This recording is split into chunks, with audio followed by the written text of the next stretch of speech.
Hello friends, Vijayadashami की शुभकामनाएं। आज एक प्रयास है प्रभु श्री राम पे कविता लिखने का। प्रभु श्री राम और उनके जीवन में जो लोग आए, जो महान लोग आए, उनके चरित्र से हमें क्या शिक्षा मिलती है, बस इस सीख को सहेजने का, बटोरने का काम मैंने किया है। तो वो इस कविता के माध्यम से बताना चाहूँगा। ये कविता 4 पार्ट्स में डिवाइडेड है और पहला इसका जो पार्ट है, जो पहला अध्याय है, वो भगवान राम वनवास के लिए जाते हैं और शबरी से मिलते हैं, वहां तक है। तो सुनिए। राम को भगवान कह दूं, कैसे खुद से दूर कर दूं, विष्णु का अवतार कह दूं, कैसे बस चमत्कार कह दूं। मैं कहना चाहता हूं कि मैं सिर्फ भगवान को, अगर राम को अगर सिर्फ भगवान कह दूं और उनके चरित्र से कुछ न सीखूं तो फिर क्या है। राम नाम का जाप करूं, पर खर दूषण से काम करूं। मुंह में राम, बगल में छुरी। राम नाम का तो जाप करते रहें, पर हमारे काम रावण से भी नहीं, उसके छर्रे खरदूषण से हैं।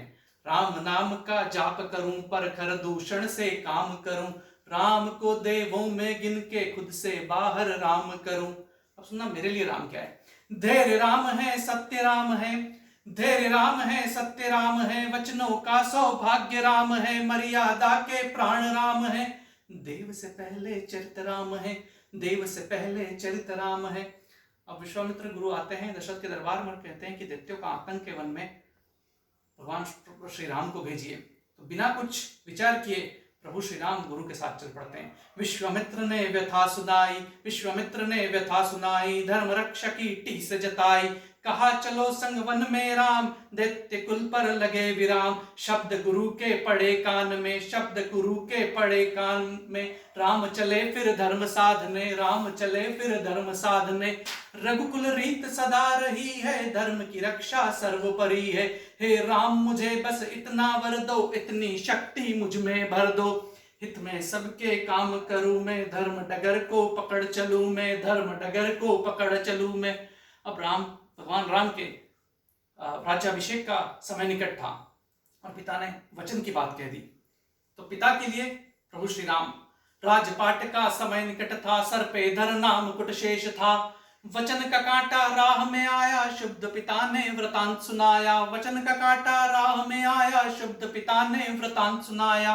कितना प्रबल भाग्य पिता का, कितना प्रबल भाग्य पिता का, राम रूप में पुत्र को पाया। किंचित मन में प्रश्न न आया, भगवान राम के मन में एक बार भी यह प्रश्न नहीं आया कि मैं क्यों वन में जाऊं।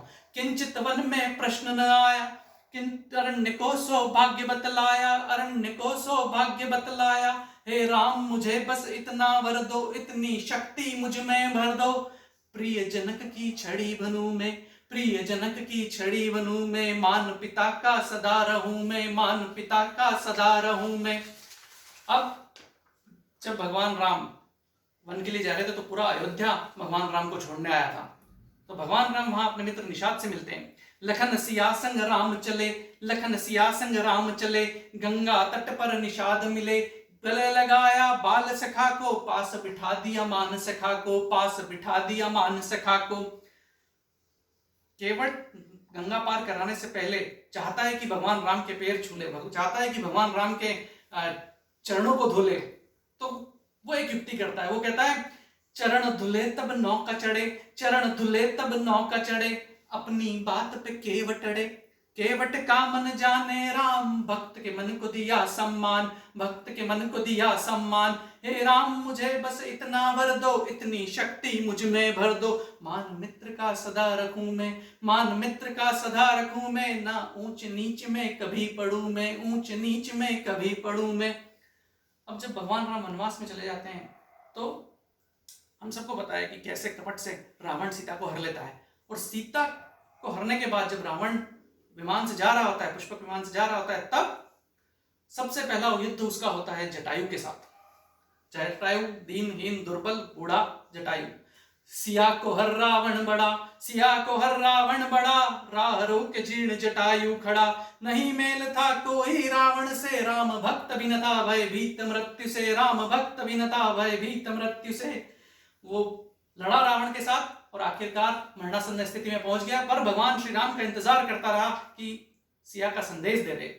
सिया का संदेश दिया राम को, सिया का संदेश दिया राम को, प्राण त्याग चला वैकुंठ को। प्रबल भाग्य उस राम भक्त का, मिली मृत्यु पर हुआ राम का, मिली मृत्यु पर हुआ राम का। हे राम मुझे बस इतना वर दो, इतनी शक्ति मुझ में भर दो। सर कटे भले पर झुके कभी ना, सर कटे भले पर झुके कभी ना, अपमान नारी का सहूं कभी ना, अपमान नारी का सहूं कभी ना। वनवास में आगे प्रभु श्री राम माँ शबरी से मिलते हैं। अब माँ शबरी के बारे में सुनना। माँ शबरी एक भील की बेटी थी। उन्होंने अपने विवाह को त्याग दिया था क्योंकि उस विवाह में एक जीव की बलि होने जा रही थी। मूक जीव की बलिवेदी पर, मूक जीव की बलिवेदी पर, चढ़ न सकूंगी परिणय रथ पर। त्याग विवाह के सारे बंधन, भील की बेटी भाग चली वन, भील की बेटी भाग चली वन। हर पल देखी राह राम की, पूरी जिंदगी वो प्रभु राम की का इंतजार करते रहे, प्रभु राम की राह देखते रहे। हर पल देखी राह राम की, शबरी मास न कोई भक्त राम की। चख चख दिखे मीठे बेर प्रभु को, चख चख दिए मीठे बेर प्रभु को। 56 भोग से लगे बेर प्रभु को, 56 भोग से लगे बेर प्रभु को। हे राम मुझे बस इतना वर दो, इतनी शक्ति मुझ में भर दो। मूक जीव का त्रास बनू ना, कभी किसी मूक जीव को त्रास न दूं, यही चाहता हूं भगवान राम। मूक जीव का त्रास बनू ना, सत्कार को ठोकर कभी मारू ना, सत्कार को ठोकर कभी मारू ना। कोई मेरा सत्कार करे तो चाहे कितना भी छोटा हो बड़ा हो, उसको ठोकर मार के ना जाऊं। बस यही एक सीख चाहता हूं प्रभु राम से। तो यहां तक ये पहला अध्याय, जहां पहला पाठ कविता का, जहां प्रभु राम श्री राम शबरी से मिले हैं, शबरी के बेर खाए हैं। और अब आगे के नेक्स्ट पार्ट में, दूसरे पार्ट में कविता के हम देखेंगे कैसे प्रभु श्री राम हनुमान जी से मिलते हैं और फिर बाली का वध करते हैं। धन्यवाद।